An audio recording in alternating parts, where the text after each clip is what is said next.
Ladies and gentlemen, it's North London derby time. Oh yes, here we go.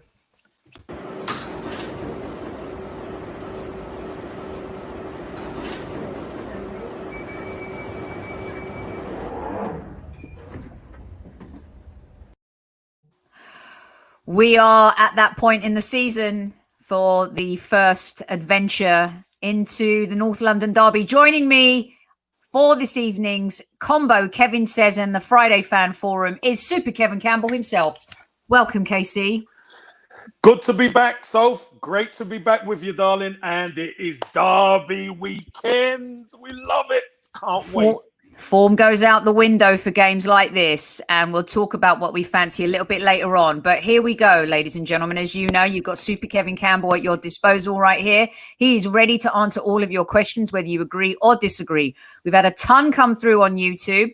We're going to have a couple people join us in the chat as well, including a Spurs fan. So we'll look forward to that. But for now, here we go with Kevin Says. It's in 3 short vignette parts. 5 or 6 minutes. Listen to this and get ready to throw your questions to KC. Here we go.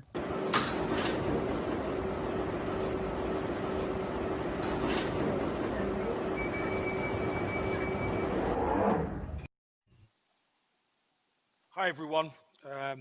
This is a special Kevin Says, number 8. This is before the North London derby.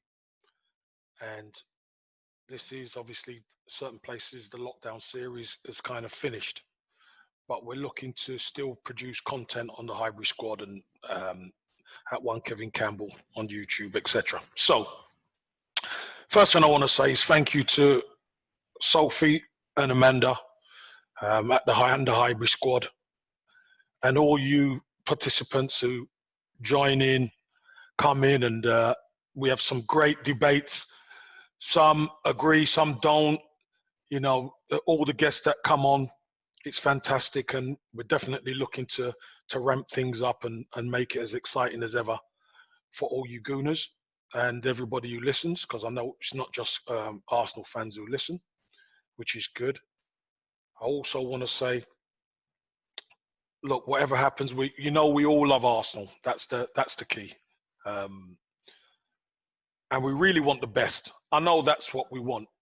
But there's 3 things I want to go through because many people don't realize sometimes what these things mean. So I'm just going to put things into context. This gives a little plug into the truth that we had. Oops, that's my blower. Let me turn that down. So there's the process, number 1, the process. People get all bent out of shape about the process. The process is any goal that is set, and all the steps to get there. That is the process. So, again, anybody who tells you nonsense about, what is the process? What is the process? The process is trying to be the best. The process is trying to win the Premier League. The process is trying to win trophies. That has to be the process of a football club, and that should be the process of a big club like Arsenal. That is the process. And whether Arteta is in or is out, whichever manager comes in has to have a process, because a manager who comes in and doesn't want to win anything, he's never going to be Arsenal manager, that's for sure. So let's just simplify that. That takes care of that. That's the process. Number 2 is system. I hear so much people talking about the system's wrong and this is wrong and that's wrong. Let me just tell you, the system never makes the players. It's always the players that make the system. Always. Because let's look at it this way. If it's the system, Man City, Barcelona, they have the system, they will be winning all the time because of their system. But it ain't, it's the players. When you take Vincent Kompany out and you take David Silva out they're not as strong, are they? No. And look at what's been decimated from Arsenal. From that great Arsenal team at Highbury. Look at the players who are no longer there. Look at the players who don't have the mindset of that group. That's why we're languishing. That's why we're in. That's why the chickens have come home to roost. So it's not the system, it's always the players. We've seen poor Arsenal teams. We've seen Arsenal teams with flair that score goals that have been blown away before half-time at clubs that have got a toughness, clubs that have got a mentality. And that takes me on to the third point, which is probably the most important, is the culture. Arsenal's culture over the last 10, 15 years has been woeful. And I'm not blaming anybody. I'm just telling you the truth and the facts. It has been woeful. In this time, Arsenal, from top to bottom, have not, and I repeat, have not wanted to be the best and develop and improve that squad. They have not. Culminating in the chickens coming home to roost, and in the summer we get embarrassed because we can't even shift players on. One, we can't shift players because no team wants them, or they want them on the cheap. And two, the players don't even want to go because they're on such a good screw up at the Emirates. That tells you everything about the players. Everything. Because normally a footballer wants to play football. He ain't just happy to sit down and pick up his money. So, look, I'm not knocking anybody for what they do. It's their decisions. But us as a fan base have to sometimes take the rose-tinted glasses off and look at the truth. And the truth is we haven't been good enough as a club, let's put it that way, as a football club for over a decade. It's that simple. And we've papered over cracks with FA Cups. Of course we have. I don't know if anybody's ever looked at a car or looked at a house or something and it looks lovely and you buy it and then you go in and you start opening the cupboards and the cupboard doors are falling off and, you know, there's mold and, you know, there's the hot water, you're struggling for hot water. This is what Mikel Arteta came into. Emery came into a bit of it and Mikel Arteta's taken over and there's a lot to fix. There is a lot to fix. And first to fix is the culture. That winning mentality. That never say die attitude. That when we're not playing well, can we dig in and get a 1-0 win? Can we dig in and not be beat? I don't see it. I see teams coming. And I know when teams come to play Arsenal, you get their best. Let me tell you, you get their best because it's such a prize scalp. But people ain't scared to come to the Emirates. People ain't scared to play Arsenal like they were previously. And why? Why were they scared before? Because they used to look at the players and know, oh no, we are in for such a tough game today. Not only is it quality, if you want to play quality, we go quality against quality. But if it got physical, that Arsenal team could be physical as anyone. So this team here, maybe one or two players have that physicality. But realistically, you look along the squad. Nice technical players, nice boys, but we're not nasty. We're not tough. And that's what we've got to do. We've got to put some fear into some teams, and that's what Arteta's going to do. Or he's going to try and do it. So, look, I thought I'd do this before the North London derby because if Arsenal don't turn up, that tells you everything about. I expect them to turn up. But if they don't, and certain players don't, that tells you everything about the culture. So, look after yourselves. And again, thank you so much for supporting Highbury squad, Sophie, Amanda, and me as a guest. And I look forward to engaging with you, the fan base, on the Highbury squad very, very soon. Come on, you Gunners.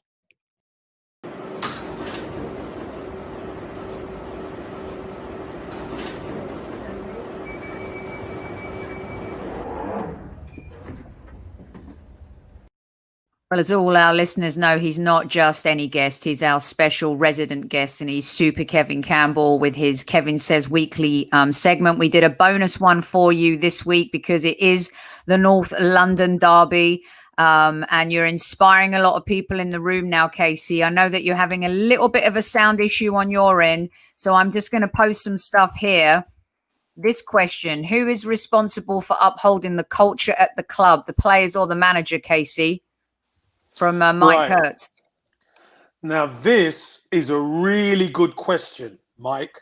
And let me tell you, for the latter part of Arsene Wenger's tenure, and this is the truth now. Let's deal with truth. Arsene Wenger always came out and said the dressing room was a good dressing room. It was good. It was a focused dressing room. Even when they messed up, he always said it was a good dressing room. But those same players he said was a good dressing room, Sophie, were going to Anfield and being blown away before half time. Same players. Mm-hmm. So the manager has to take some of it. But the players, when you, I keep saying it, Sophie, and it's going to drive you mad. As a player, when you cross that white line, Sophie, there's only so much your manager could do. There's only so much. He's prepared you. You know exactly what to do.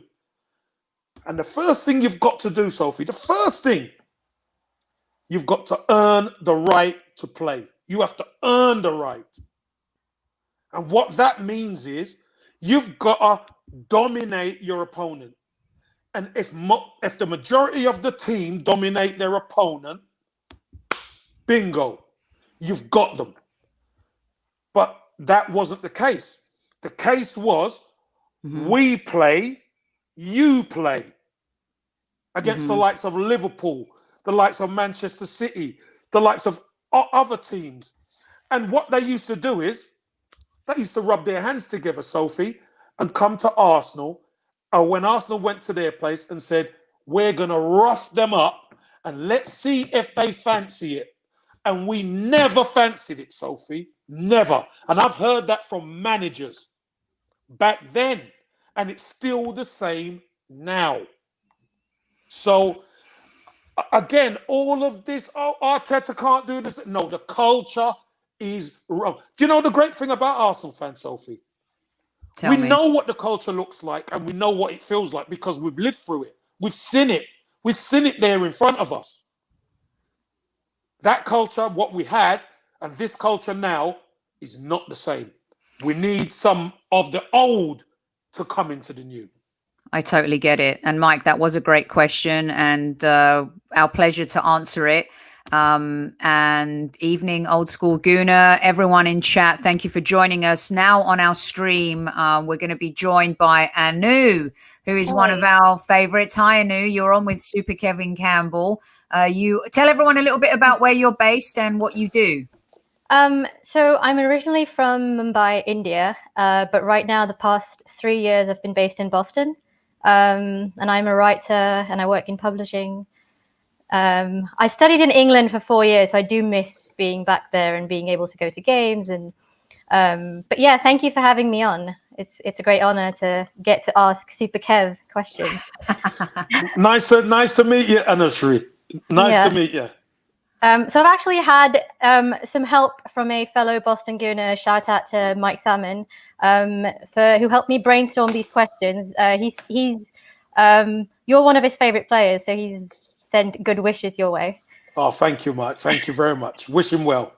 Yeah. So because it's just before the derby game, my first question that I thought I'd ask was, what was your first experience of playing in the North London derby like, especially at White Hart Lane? And do you have a favourite derby that you've played in? Yeah, I do have a favourite derby. The first derby that I was even involved with.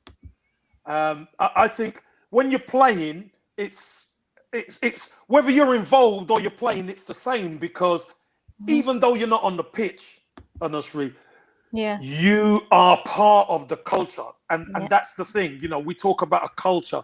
It's a winning culture. You train, you prepare. And my first taste of it was the semi-final of the League Cup in 1987. And those games, I was at those games with the team. And obviously I was at White Hart Lane when they done the draw, and the draw was back at White Hart Lane, and they were celebrating, and they named it and all that, and we had to go back there. And what an epic day that was. And that was kind of the making of the George Graham. But, you know, what always struck me was the switch that the players had. Because you played against them in the youth team and the academy and stuff like that. But in the first team, in the dressing room, everybody's cool. Everybody's laughing and joking, you know, because all the work's been done. And then when you see them sit down for the team talk, and then you see the game face come on, wow, I was like, whoa, it was a totally different level than I never seen. And obviously I was a 17-year-old kid at the time, and I was like, I want some of this. This is what it's all about. Oh, that's wonderful. I mean, especially for fans from my generation who were, you know, too young or not even born. Then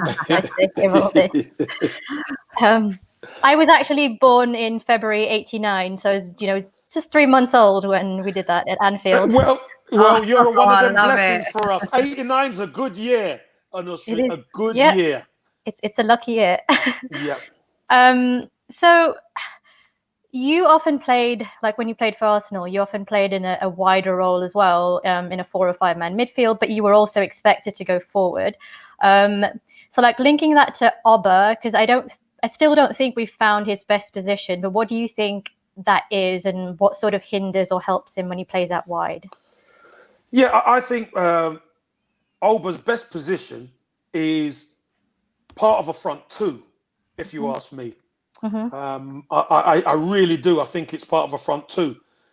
I think the way the scheme of the team, what Mikel Arteta set up, especially back end of last season, saw Aubameyang, there were some patterns of play that could release Aubameyang early, depending on the opposition. And that's why Aubameyang was nearly the Golden Boot winner, because we released him in the FA Cup. You could see how we released him in the FA Cup.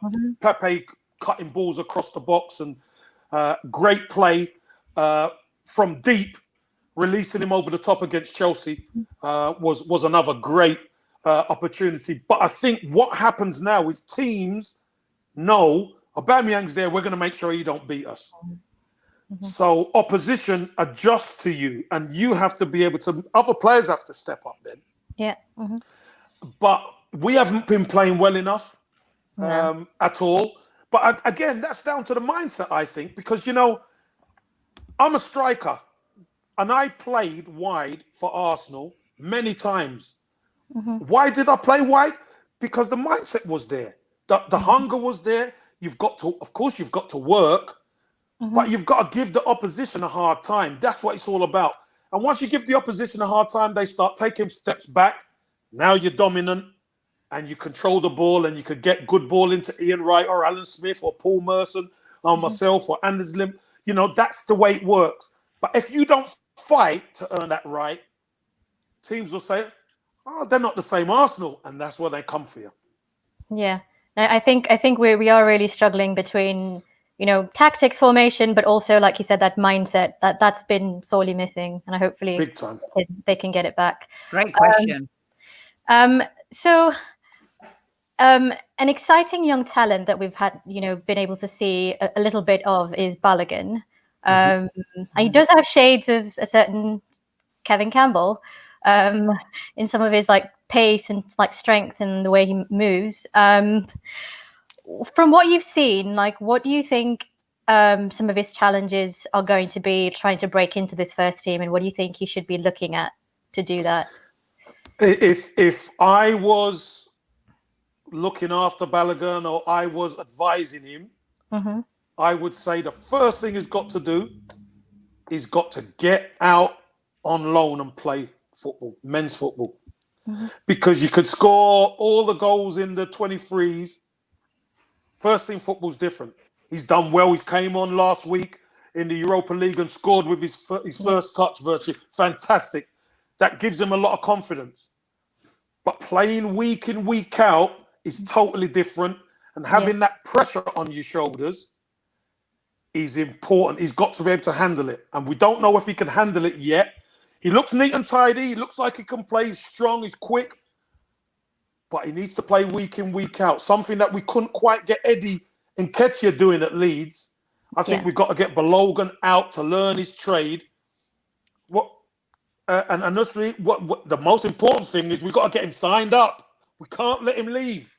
We've got to get him signed up and then get him out on loan, get him playing men's football and let him make a name for himself. Let him score some goals while he's on loan. Let him feel good about himself. He comes back, he'd be a different player. He will grow up so much going on loan and coming back. So fingers crossed he can get that. Yeah. No, thank you. Well, I only had 3 questions. I didn't want to take any more of your time. But You smashed it. 3 very good questions, I must say. 3 very good questions. Thank you. Again, shout out to Mike because he was like on the phone to me because he was like, "Oh, I'm in work." Is that Mike Hertz? Mike Hertz? No, Mike Salmon. Mike Salmon. Okay. He's a fellow Boston Gooner. Okay. He's an expat. Was a season ticket holder, like really well versed in the game, and one of my favorite. Love to Mike then. Love to Mike Salmon. So hopefully he watches this. Big up, Mike. Yeah. Big up to Mike and Anu. Thank you so much for joining us. You're coming back. We're going to do a round table where we'll have you on for much longer. Brilliant questions. Always love your insights. Tell everyone where they can read your stuff and where they can find you on Twitter. Yeah. So on Twitter, it's Anu Nande. So that's ANU and my last name. And it has all the links to like my website and where you can find my writing. Perfect. Okay. Thank you. Take care. Thank you. It was lovely speaking to you. Bye. Thank you so much for joining us. Take care. Lots of love. Bye. Okay. Bye. Bye.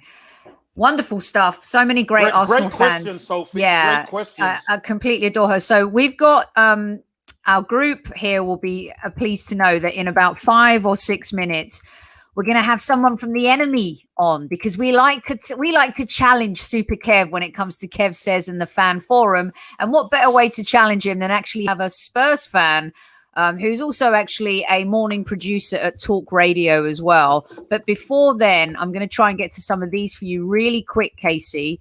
A lot of people asking who should start in midfield. I'm going to try and find it and put it up here. But why don't we start with this one from Billy KitKat. Would you play Willian given his record of scoring versus Spurs? I think Willian might listen. If we look at the last game, not the last league game, I don't think Willian had that bad a game. He had an assist for Gabriel, but I just think as a collective, we're not playing well enough. We're not playing well. But one thing Willian always will do, he will always work. He will always try. Okay. Yeah. The key to all of this, whether Willian plays or not, is going to be a 70% fit Thomas Partey starts for me. A 70% Thomas Partey starts. That could be the surprise. What else? Sophie, I think you're going to agree with this one. After his performance last night, Maitland-Niles has to play. Has to. I don't care where he plays. Just play him. Do you know what, Sophie? He's got to play in that midfield. Yeah. Here's the reason why. Because Tottenham in midfield are quite athletic. Mm-hmm. And with Xhaka and Ceballos, they're not athletic. They're good on the ball, but they're not athletic. And we will end up getting overrun. So if you've got Partey, El Neni, and Maitland-Niles, we've got more than enough legs in there. And we can take them.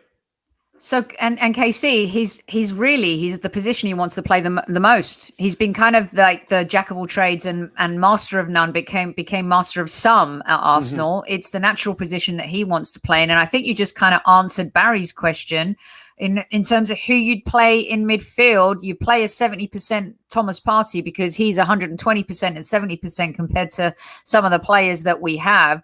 And there you go. Everyone asking for Maitland-Niles.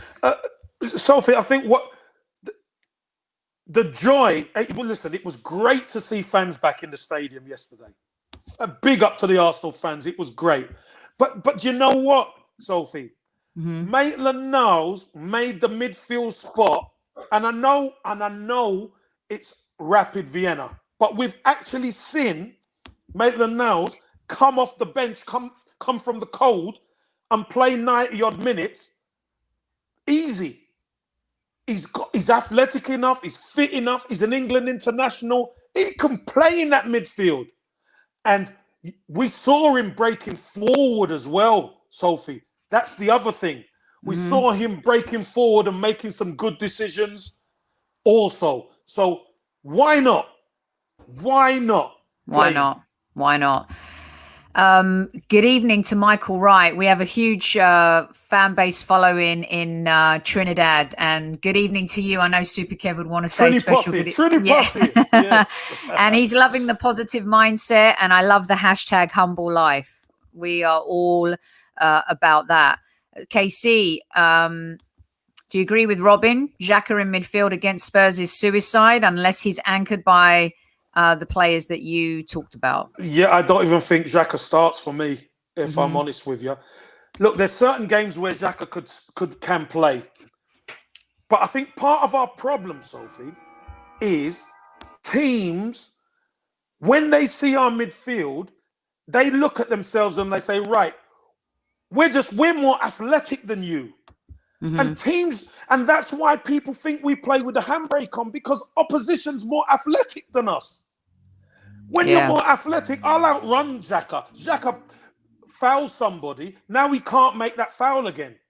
So the person just keeps running off him and running off him and running off him, and it looks like they've got more players on the pitch than we've got. I was just on Same Old Arsenal, and Dan Potsy, he produced this stat about Xhaka. Yeah, terrible stat. I know. Yeah, and about the sideways passing? The sideways passing, yeah. Sideways passing and not playing. I think it was out of 400 or 500 passes. Yep. There was only 9 passes forward and only 1 in the box. Yeah. No. These type of players are obsolete at Arsenal now. Arteta, I said it before, that recruitment clock is now speeding up. It has to.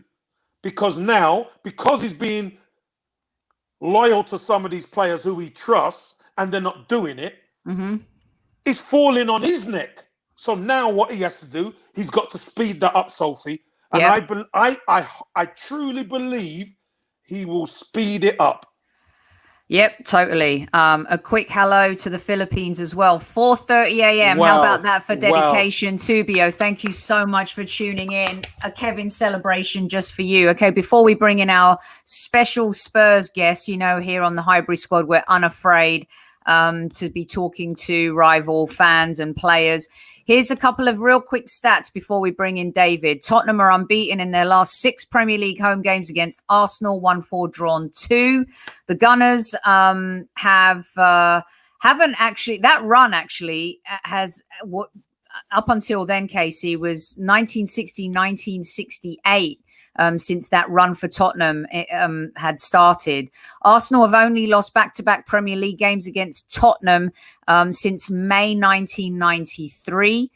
The team that scores the first goal has failed to win 27 of the 51 Premier League meetings. Here's a good stat. Tottenham have dropped 42 points from winning positions in the Premier League against Arsenal. More than any other side, it's lost again. But Arsenal were going into this fixture in their lowest position since 1993. We're going to add to the stream right now. He's a very hot radio producer from TalkSport, and also he produces the morning show and lots of shows on Talk Radio. Mr. David Levine, welcome to the Highbury squad. Thanks for having me. That feels a bit dirty, though. Well, let me just say that, we all feel a little bit dirty having you on, but it's got to be done because I think it's an interesting perspective to kind of hear you and hear what Kev has to say. Obviously, he's played against Spurs many times. And, you come into this super hot, but we know North London derbies, you can throw the stats out of the window.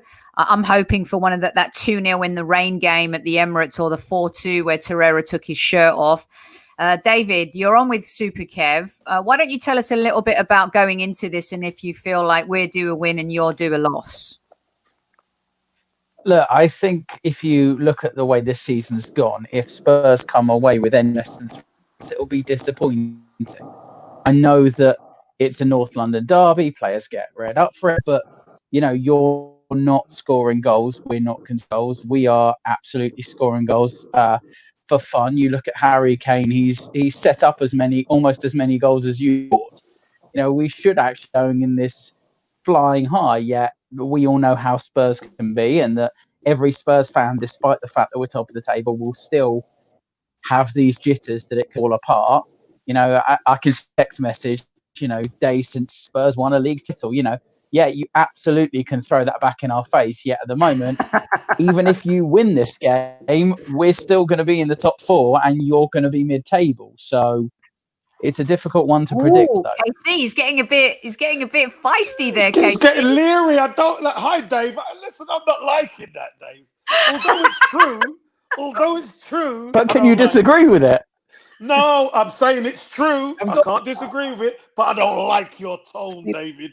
The last time I was on with you, Sophie, we spoke about your new signing Pepe as it was at the time, and how you had a nice young midfield. You had Guendouzi, you've got Torreira. You've got a lot of young players coming through, and if they all fulfil their potential, then you've got a great squad. And I just find it interesting how a year and a bit later, or you've got a different manager, a somewhat similar squad, and the players that were performing despite having what everyone said was a bad manager in performing now that you've got the Messiah involved. Are you at all worried?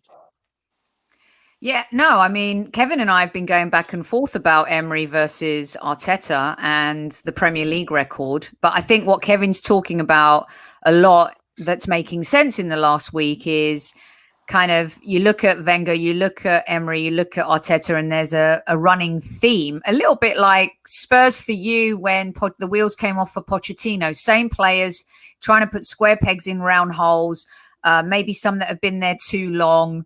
Perhaps not enough bite, not enough nastiness. And Mourinho's added, I'm going to use the word, I used it the other day, this isn't for children, but he said he just wanted you guys to be a bunch of cunts. And I just don't think Arsenal... Oh, absolutely. Right? Yeah, I mean, you look at that in Spurs games at the moment. We're giving away clever fouls. We're putting in tackles that are niggly, that leave a bit on a defender. When we're being hit, you look at Lamella, who went down like a sack of spuds, and I hate to see it, but it did get a red card, then go on to absolutely spank Man United, even though we were the better team at the same time. It's that grit and determination, because we used to have that against us all the time, and we used to be a bit of a soft touch. That thing that Gary Neville said, lads, it's Spurs. Yeah, absolutely. You look at the team, you saw a bit of it creeping in when we faced West Ham, and those 3 goals, including that cracker at the end, that if you get back, were a little bit fragile. I'm not necessarily sure in the Premier League that's true anymore, but there's a nastiness to the Spurs side that I'm sure, Kevin, you'll agree that real winners have. That Petit and Vieira, grit and determination, willing to do everything to win. 100%, David. Look, as much as I don't like it, and I don't like saying it, David, you guys have been pretty consistent over the last few years, especially in the league, getting to the Champions League final, and I think that's why Daniel Levy said, "I need somebody who can get these guys over the line," because and I think Spurs fans. Go on. I was going to say, you are Spurs fans, and we all love Pochettino. When Mourinho came in, you know, there were games, but obviously before coronavirus, but you didn't hear Pochettino, and I'm a season ticket holder after he was fired, and you didn't hear Mourinho's name sung.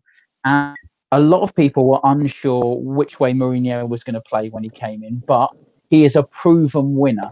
You know, you don't win the Champions League, win leagues in multiple different countries, a winner.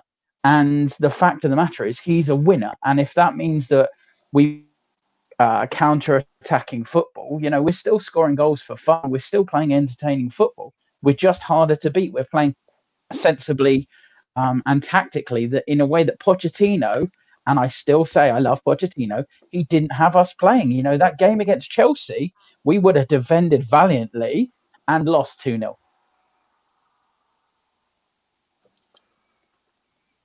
So I think, no. So David, so here we go into this. I think I've lost you. Yeah, you did. We lost you for a minute, but you're the team in form. You're top of the league. We're languishing in 15th, or is it 14th, KC? 14th. Yeah. We've had 5 losses. We've garnered, I think it's 6 points from home games, the rest from away games. You know, we're definitely in a very difficult spot right now. And, you know, I guess this is what it's felt like to feel like a Spurs fan for, I don't know, 40 years. Just a nice little dig in there. Look, absolutely, Spurs, we haven't got anything in recent years in our trophy cabinet. However, I will say, if you look right now in you know, squads and the current team and the way we're playing, I think, you know, 9, if not 10 out of 10 people would take our squads the way we're playing football over yours at the moment. What would you say to that, KC? Listen, I'll take Arsenal's. Arsenal have proven that they can win trophies.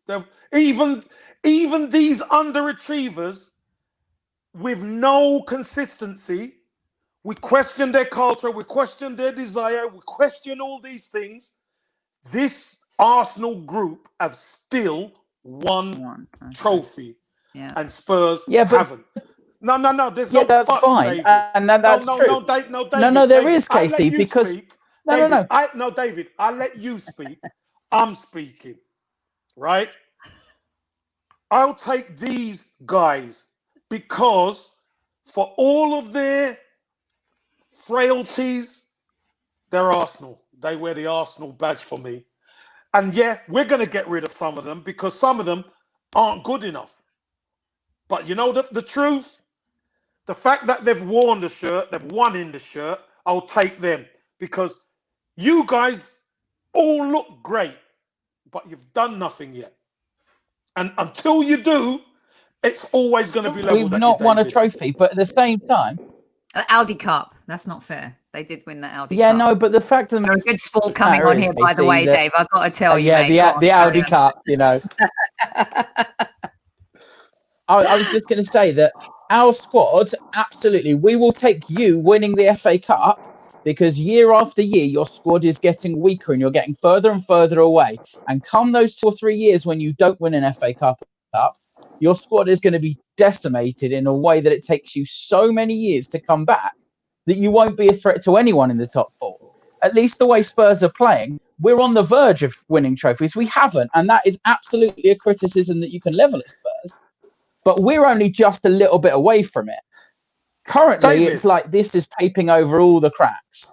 David, you've been on the verge. You've been on the verge for how many years? Yeah, absolutely. We absolutely are. But you've always been on the verge. The key to it is this now. Your wishful thinking about us winning FA Cups and falling away, Mikel Arteta's going to have something for you.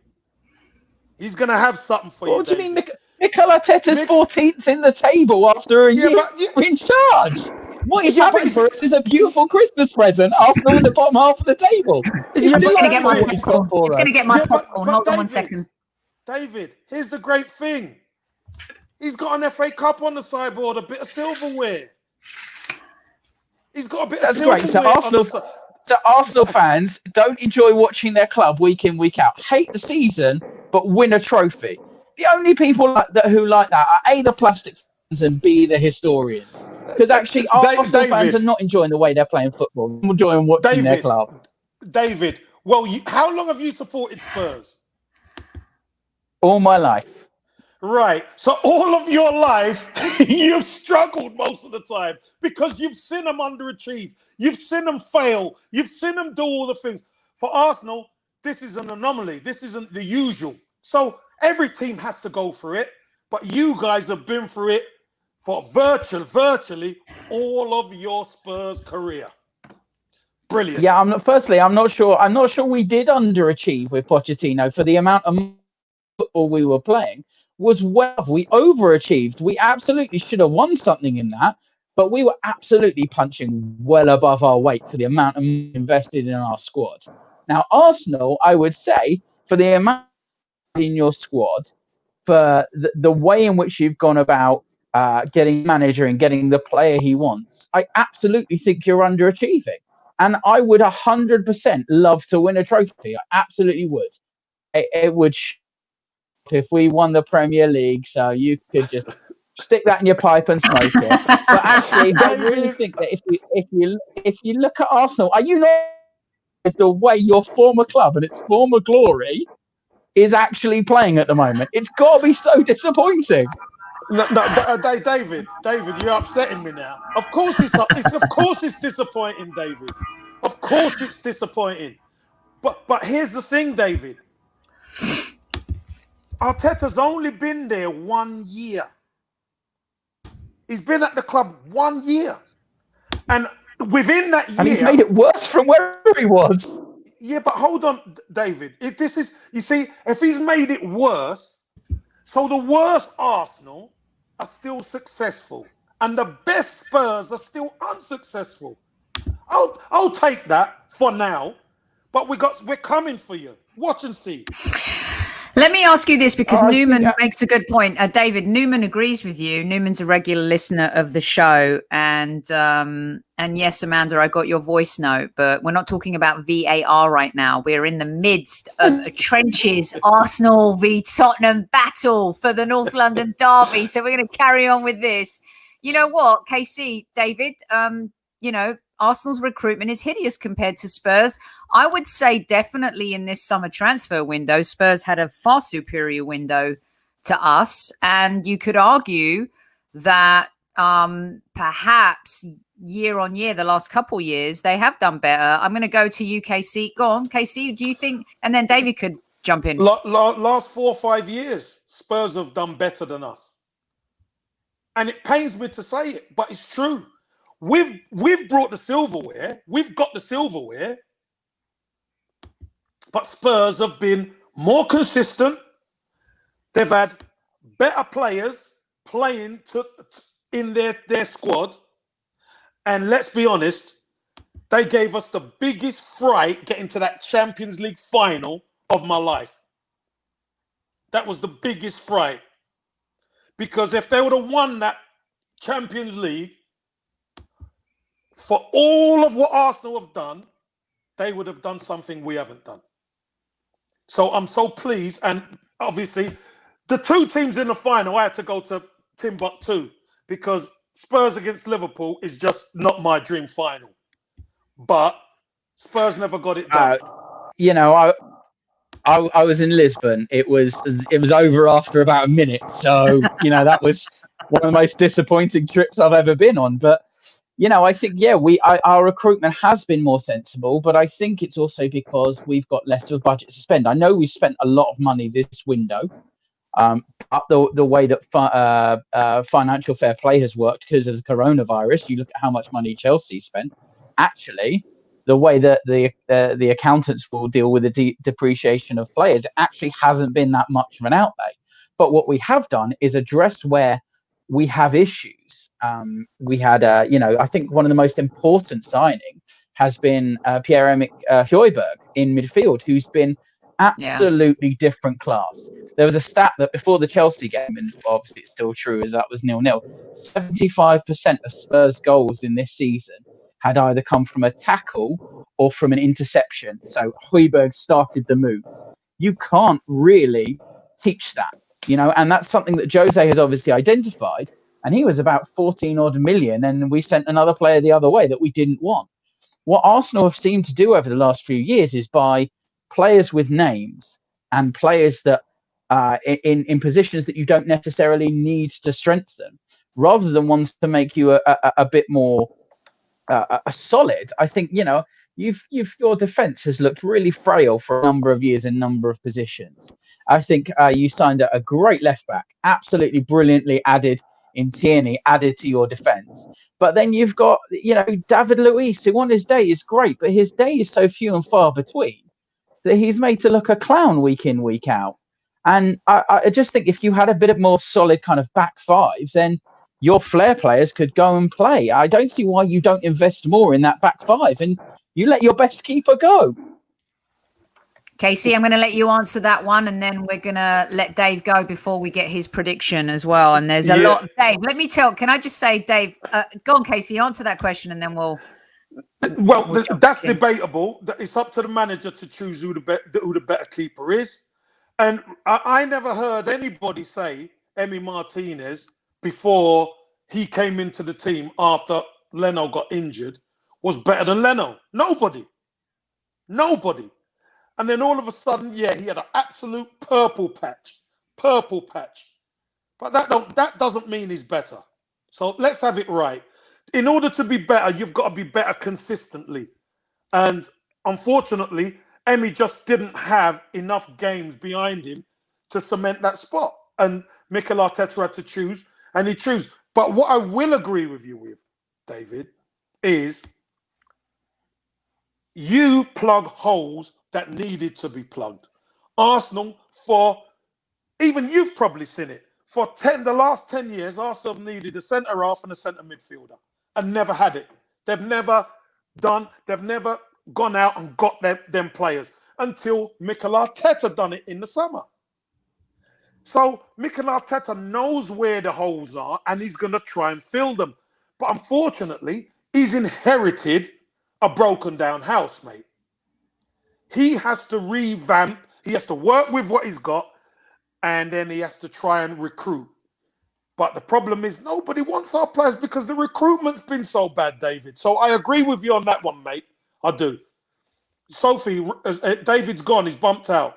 I think he bumped out because I'll get him back in. I think he just he couldn't hear, and so I got him back in and stuff like that. Yeah, but I sent him a messages on what you were saying. David, I was agreeing with you. I'm agreeing with you, saying at Spurs, what you've done, you went out and you brought key guys for certain positions that make you better. Forget the name. The problem at Arsenal has been we have an arrogance sometimes about, he's coming from Southampton, or he's coming from this team, or he's coming from that team. No, they're Premier League proven. They can come in and make a massive difference. And we've got to get rid of that arrogance because we need players who are going to fight and die for that shirt. So I agree with you on absolutely. that one, you look at some of the players that have made the biggest difference, and you look at a certain midfielder who won a league with Leicester and then won a league with Chelsea. If you could have a player like that in your side, it would make the world of difference. I think, Sophie, if you want to ask for a prediction, I think. And wait. Before you give me your prediction, I'm going to play this voice note for you from Amanda. Hey, Soph. Hey, Casey. Hello, Mr. Levine. Hope you're well.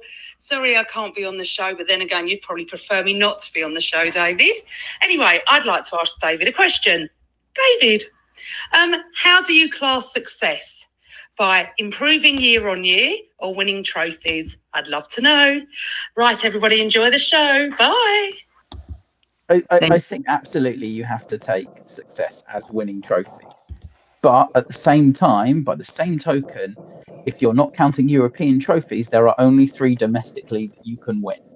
And I think Arsenal in past years have done fantastically well when you've got the might of Man City and Liverpool and Chelsea spending powers to still consistently win trophies.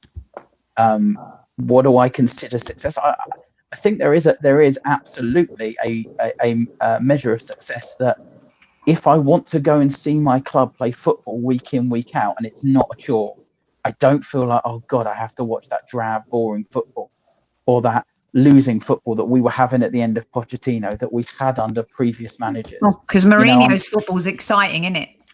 No, but actually, I mean, look, we are still scoring goals. We're still creating chances. Yeah, counter-attacking team. It's all good. Ole Gunnar Solskjaer got United back into the Champions League playing the same way, really, if you think about it. Look, okay, we're running out of time, but David, you have been, KC, to come on an Arsenal podcast as a Tottenham fan and take all the heat. And I've been putting up all of everyone's posts and stuff like that. I've been seeing them. What does this look like in a little trophy?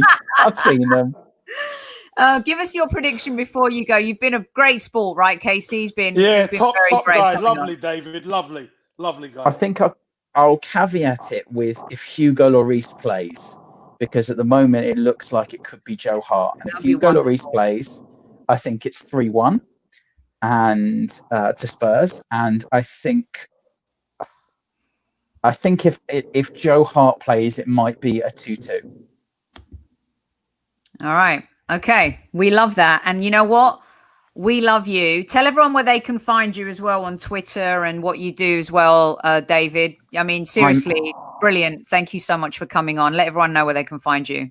I'm at David Levine, which is spelt just here on Twitter. And you can find me making radio shows in your ears most weeks. And look, everyone's saying, David, good man. Fair play to David. Well done for coming on. We really appreciate you. Sophie. Round of applause. You listen, this is why I invited him on. He's not the Spurs fan that just spouts rubbish. He knows his stuff. He's been in radio and entertainment his entire career. And agree, Barry, he is a really good sport for coming on. David, let's hope I hope you enjoy the game. I hope you lose, but enjoy it. Get off, David. All right, you've had your lot. Get off. Get off. See you later. Right, we're removing you. Bye-bye. Get off. Get off.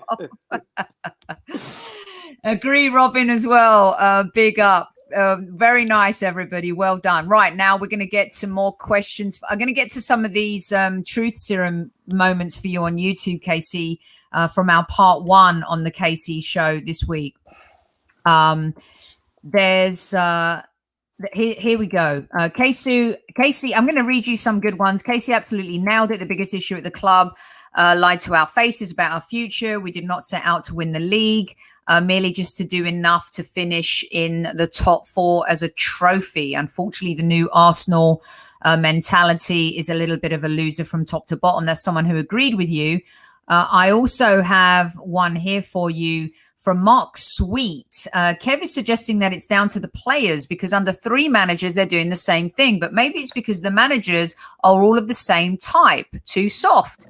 These players need a kick up the backside. Would these players be playing like this under a Jose or a Pochettino? Arteta has been faux tough in his treatment of Ozil and Guendouzi, but his cover has been blown, letting Willian get away with murder. Pepe wouldn't speak out whilst on international duty if he had a manager who respected and he feared. Says he loved Wenger. What do you think about that one, Casey? That's a great point. That's an interesting one. Well, it's a point, but it's not true. It is not true. Listen, when you are a manager of Arsenal Football Club, there are certain standards that has to be adhered to. And I don't think Arteta is soft at all. I think Arteta is putting some parameters in place that the players have to stick to. And the same players who don't stick to it, who are now out of the team, out of the squad, or gone on loan, who got a clean slate and didn't want to toe the line, now people are moaning for them to come back. No, they are not good enough up here. They are not good enough. So if they're not good enough up here, they're not good enough in here, in the heart. So get out of the club. You're not welcome. Because you know what? You have to be committed fully to the football club. So I'm going to read you a harsh one. You know, you like... Come, bring it. Okay, you ready? Bring it. Why do you keep having this fraud on here, continuing to say because he was an Arsenal player, he knows it all. That was years ago. KC. I never said I know it all. Right, I know. That's Right, from let's get that Trevor right. 59. You know, you said to me, I love the good ones and the hard ones. So I'm reading the you all hard the ones. crap and the good. Okay. Here's one from Matty A. Love KC, No, but he's Can I okay. All right. answer this one? Yeah, of course. Yeah. Can I answer this one? This is important. I'm pleased this one come up. So, how could I be a fraud when I've been in the dressing room? I've played in the games. I've won trophies at Arsenal in the team. How can I be a fraud? Boom. So I wanted to read that one to you just because I know you love. No, but this is important. Now, what people must understand, because you watch football, that doesn't mean you know football. That's why we have you on the show. Knowing football from the inside is totally different for what fans see on the outside. So that's why I give up my time to come on here and listen to whatever you guys want to throw at me. Because you know what? I haven't got all the answers of what happens with Arteta. But one thing I do know, I know what I'm talking about when it comes to Arsenal Football Club and what it takes to win. Because I've been there. Boom shakala. Look at everyone jumping in right here in the chat as well. Okay, I have one here from Mathieu. Love KC, but not all of his answers are adding up. He says we could not sell any of these players, but the biggest culprits, Xhaka and Bellerin, were almost out of the door when Arteta dragged them back in, a little bit like Al Pacino in Godfather 3. Just when I thought I was out, they pulled me back in. So he's saying for this reason he can't back Arteta because he kind of went back on what he was saying. I would much rather Maitland-Niles was playing at right back. Torreira, we kept him instead of Xhaka. Torreira had a great attitude, just wasn't given a proper chance. What do you think about Mathieu saying that your answers don't add up based on what Arteta has done? Well, the question is, how do we know they were out? They were on their way out of the club. It's only speculation that they were out of the club. Speculation, there's been a bid for Bellerin. You never ever heard that there was a bid for Bellerin from within the club. Mikel Arteta never said we've had a £40 million bid from PSG for Hector Bellerin and we don't want him to go. Never happened. Never happened for Xhaka. Nobody ever said that. Maybe there was an inquiry, but there was nothing stone wall. And also, he would have needed to replace them. And that is the problem. Because whether we like it or not, the squad is too big. He needs to shed players to free up space for wages. He can't do it, Sophie. He could not do it. Players who should have left stayed for whatever reason. And that's why we are still having the same players. Yep. You are listening to the Highbury Squad. We are the Highbury Squad. This is Kevin Says Hybrid Show with the Friday Fan Forum. Some fantastic questions and points coming in. I have one here from Josiah. He mentions the O word, but I always, again, Casey, I'm throwing things at you as they come in Throw it, yeah. Listen, bench Aubameyang. If we're not playing good enough to create chances, there's no point in playing him. Players nowadays don't offer trust, don't offer just one thing. Wasn't that the reason Ozil was put in the fridge? No. Ozil was put in the fridge because he didn't buy into Arteta's culture. At first, remember, Arteta played Ozil at the start. Ozil, after the COVID and they got back to training, all of a sudden Ozil wasn't involved. Why? Why wasn't he involved? Because he wasn't part of the culture. He would not do what Arteta wanted him. He never came back in shape, etc., etc. That's why, and the team was successful without him. That's Ozil's problem. Ozil's problem. And do you know what? Do you know what the most important thing in football is to be able to do is to score goals. That's the one thing we need. And we've got one of the best strikers around. He's still one of the best strikers around. He's going through a difficult time at the moment. But the moment you bench him and we don't win, what are you going to say? We should have had Ober on if we create shot. We should have had Aubameyang on. We're stupid if we don't. What's the point in having the best gun if you don't fill it with bullets? What's the point? Yep. KC, I know that we promised 1 hour. Got a couple more really good ones. Musa, Arteta. No, let's deal with them. Yeah. Okay. All right. Cool.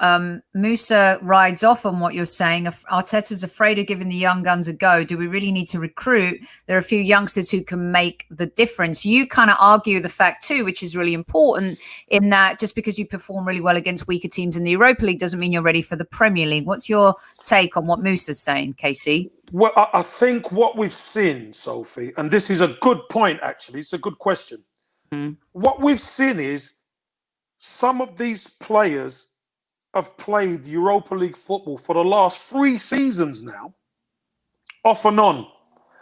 And they've come into the league team now and again and done okay.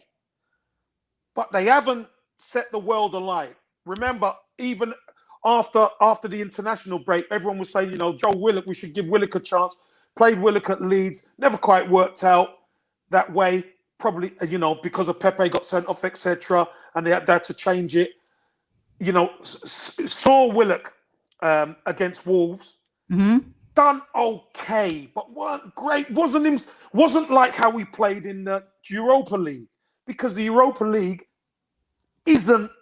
The level isn't there. The Premier League level is high. The Europa League level at the moment isn't as high, but at least we get to see the qualities of these players. The key to it all is, can these youngsters perform at a Premier League level on a regular basis? And at the moment, they can't. Even the so-called tried and trusted players can't. So that's the difficulty that Arteta has. So here's a follow-up to that, because Mark Sweet said, thanks for reading my question, but Kev didn't explain how this tough manager Arteta, who booted out Ozil and Guendouzi, could give Willian advantage. No consistency in decisions, favoritism on and off the pitch. We've talked about that a little bit, KC, and I want you to give us your feedback too on the supposed player meeting reported by ESPN, I believe it was, where the team had a meeting and then players stayed in afterwards and fingers were pointed. I'm sure there were handbags at dawn involved in that too. I'm sure you've been involved in player meetings where you've got a huddle and get together outside of when the manager leaves the room. And what are your thoughts on what Mark just said, and also the report that came out today that the players went at each other in this meeting? In theory, a manager treats everybody the same. In theory. But that is not reality. We're talking about reality now. An experienced player is not treated the same as a Guendouzi. Let's get this right. It's just like a sibling. An older sibling isn't treated the same as a younger sibling. That's just facts. Now, Arteta, if you're an experienced player, Arteta will treat you respectfully, because you've earned that right. You've earned it.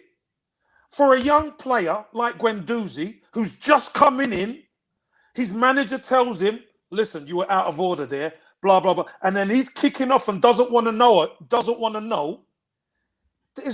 only going to end one way, Sophie. Only going to end one way. And I understand Willian went off to Dubai, didn't tell the manager.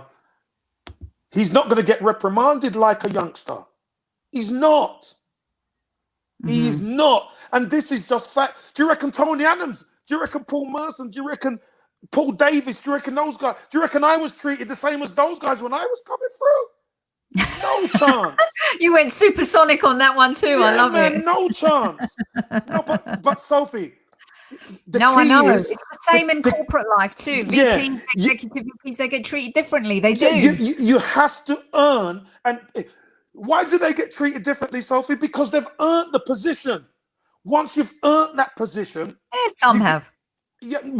once you've once you've got to that position. There you go. But in football, it's different because you have to earn it. Yeah. Nobody's just going to give it you. Do you understand what I mean? Yeah, So once you're at that position, the manager will treat you accordingly. Not that you can do anything you want, but he's a little bit more lenient with you. That's all, because you've earned that position. So I get what you're saying. I get the argument.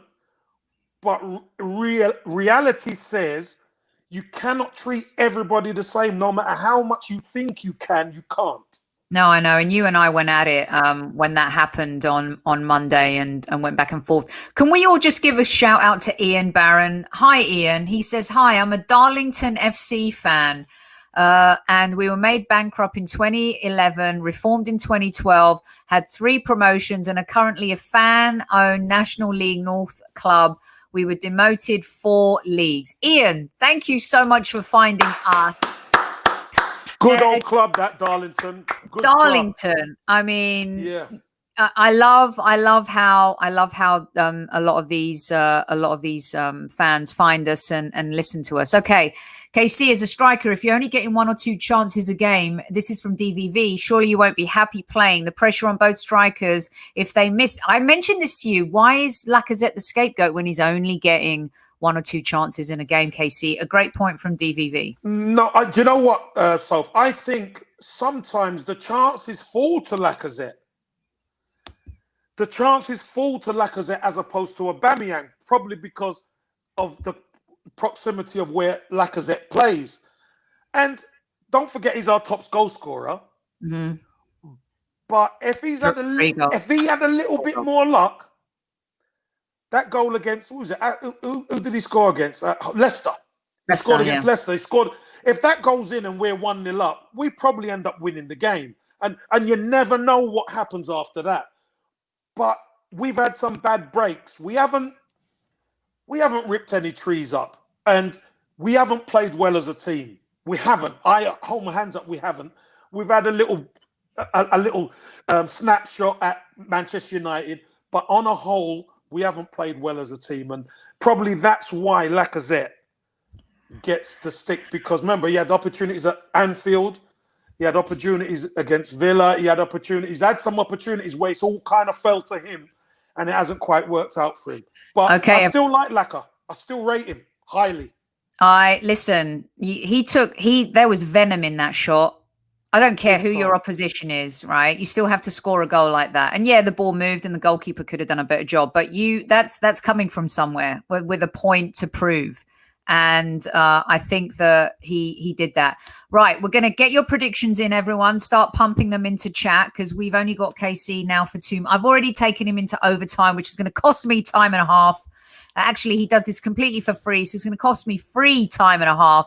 But what a legend that you can actually be sitting here on a Friday night talking football before the North London derby with Super Kevin Campbell, a man who scored against Spurs as well. All right, KC, this is from James Wager on YouTube.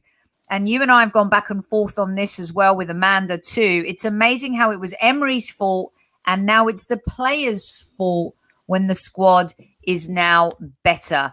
Can you just please underline to everybody what your point of difference is between the two? I say to you, one won their cup final and didn't, but what's your take? Yeah, the first season, Emery done okay until the last 8 games. Let's be brutally honest. Emery, there was a 22-game unbeaten run in there as well. Fantastic. Got us into the position where we wanted to be, Sophie. We were playing Crystal Palace at home and Brighton at home, and we needed a win. He picks an inferior team against Crystal Palace. We get beat, and we're winning 1-0 against Brighton at home. And Granit Xhaka decides to put his hands on the Brighton player in the box and pulls him back. Penalty. We end up drawing the game. And our Champions League chances went down the pan. But we had another opportunity, Sophie. We've done very well. We've done very well to get to the Europa League final. We're playing, it's a London derby, all the way out in Baku. First half is pretty tight. Arsenal never turned up in the second half. And always remember this, Sophie. Do you remember when Unai Emery took MO off? Yeah. And how MO acted. Oh, yeah. Oh, yeah, like Xhaka, but he didn't get killed like Xhaka, did he? I mean, Xhaka was captain on that game. I understand there's a difference. Right. Now, we roll on to the next season. And we were awful. There was 5 captains. There was infighting. There was draws. There was all sorts going on. Ultimately ending with Granit Xhaka throwing the shirt down and swearing at the crowd because he was getting some stick. That's what it boiled down to. There was rumours coming out that the players didn't understand what he was doing, the tactics and all this kind of thing. Just the problem was, Sophie, the players reverted to type. That's all. And they're reverting to type again now. That's what they're doing. They're reverting to type because they are not players who have the culture, who have the will to win, and who can produce on a consistent basis. They're not. They're mentally impotent. This is why I think we should approach the game on Sunday like a cup game, like an FA Cup game. Because I feel like there's something mentally that the team resonate with. And someone mentioned it in chat that we can rise for an FA Cup game because it feels like the players feel that history more because we've won it more. Whereas a lot of these players don't even know what it feels like to be competing in the Premier League. Some do just from the tail end of the Wenger years. But here we go, Casey. All right. I know you've had a long day, so I'm going to get you out on these. 12 minutes overtime, VAR decisions. Amanda's voice note came in handy in the end. All right, here we go. Billy Kitcat, 3-1. Soccerino, 3-1 to Tottenham. Last man standing, 2-1. Come on, you Gunners. Newman says he hates himself for actually putting this score up. 3-0 to Spurs. Tony Mills, 2-2. David, 2-1 Spurs. Tony, 3-1 with an Oba hat-trick. 2-1 to the Arsenal from Barry. We are going 3-1 from Robin. Tubio here says 3-1 Spurs Kane double and an assist. It's very mixed. I've been telling you. Here we go. We got Winston 2-1 to the Gunners. Jose 4-4. Okay, Mike, you hilarious little devil, you over there with your. It's not the FA Cup, even though I said we're comparing it to a cup game. It's not actually a cup game, mate. Akindele 2-2. And then 6-0. That must be a Spurs fan. Thank you for joining us this evening. Macro Russell 2-1. Big Gunner D 2-1 to the Arsenal. Moronga, we're going to win this 2-1. We got Denko here. Arsenal 2, Spurs 1. And then here, 100% about mentality. And by the way, AFTW just wants to correct me that they are not a Spurs fan. Right, KC, we are going to do. Are you around for the game day show on Sunday? I'm going to be traveling, and I'm hoping. Okay. I'm hoping I am back. So okay, perfect. Fingers crossed. If everything goes well, I'll be there. Okay. All right. Perfect. You guys, Soccerino, thank you. Aubameyang, 30 years old, 1 goal, 8 games. Harry Kane, 28, 10. Yes, we understand that. But listen, they're due a loss. We're due a win. I'm not going to give my prediction till Sunday, but let me just tell you all week, and Casey can tell you this in our WhatsApp group. I fancy us. I do. I think somehow Arteta is going to mentally talk to the players, Casey, and you can tell me, would the manager do that? Would he say, would he kind of take this as a cup game and talk to them all week as it's a cup game before I let you go? I'm squeezing one more out of you. I think the manager will treat it like any other game, but it isn't. And I think the manager, he has to start putting the onus on the players, Sophie. The onus is on the players because you know what, Sophie? I've said this once and I've said this again. It's not the manager who plays. The manager carries the can. But it's the players that have to play. Now, if the manager has to try and motivate a team to play against that lot down the road, something is wrong. Trust me, something is wrong. Yeah. I truly believe, and I'm not going to go with my head on this one. I'm going to go with my heart, right? I think Arsenal are going to turn up. And Arsenal are going to give them a hell of a game, and we're going to win the game 2-1. That's my prediction. I predict 2-1. Because go on. solely because it is their duty now to produce. Yeah. If they don't, do you know what, Sophie? If they don't turn up for this game, that tells us so much about these players. Yep. So much about these players. 100%. If they don't turn up. If they do turn up, it shows us that they've got some pride left. Yep. And this is a good one. Can't underestimate Arteta, but the thing Arteta must figure out is when not performing 30 minutes or so, put positive players on that need to win us games. I think he knows what this game means. He's played in it many times. He knows. He also knows what's at stake. Can't afford to lose. One thing, we can draw, but we cannot afford to lose this game. We said on this podcast, Leeds, Wolves, Tottenham cannot afford to lose all three of those games. Got to start making progress in the Premier League. Players have to start showing up, but Arteta also has to have the balls, KC, to be brave and make changes. And sometimes a North London derby is where a player can rise and be a hero and shine. Who wants to wear that badge? Who wants to be the man who has that honor to be lauded as a cult hero, the same way Torreira was and has been since the day he scored that fourth goal and took off that shirt and we celebrated. You give Unai Emery that. That was one of the best ever North London derbies in the last 10 years. And Arteta can have a moment here. This team can have a moment here. They're going to have 2,000 fans in their stadium. They're all cocky. They all think they're going to win, Casey. We've been reading it on Twitter. We've been getting messages from our mates. Big time. They think they've got this in the bag. But it's not over till the fat referee blows the whistle. Listen, we can win. We can go there and we can beat. And the fact that fans are there is going to be even better for us. Because that adds a little bit more spice, a little bit more sauce, hot sauce on it.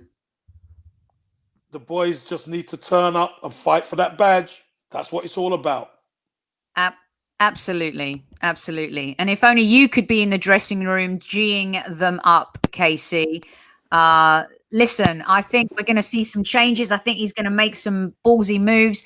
Hopefully you will be around for the match day program on Sunday. That's right, fight fans. We are going to be on air just before the match. We will be on air at halftime and we will come on post game for a show too. We can't do the show without you. Brilliant questions tonight for Super Kev. I know he loves it. And you love, I've said it 2 or 3 times during the show. He's unafraid to look at the good comments, the criticism, and all of it and answer them. And Super Kev, you've done it once again with so much style, grace, and passion. Thank you so much. Listen, is it finished now or is it just the beginning? Let's make it the beginning, Arsenal. Let's win and start again.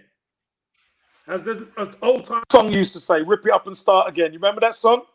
Yes. Do you remember that song? All right. I do. So come on, Arsenal. It's all about Arsenal. Let's do it. Casey, one more time. Tell them. It's all about Arsenal.